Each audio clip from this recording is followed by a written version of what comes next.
कहाँसम्म जाने यात्री हो, मुक्तिको बाटो खोजेर। कहाँसम्म जाने यात्री हो, मुक्तिको बाटो खोजेर। दुई बाटो बनिएको छ,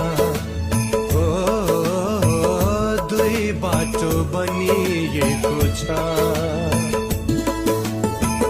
एउटा बाटो फराकिलो छ,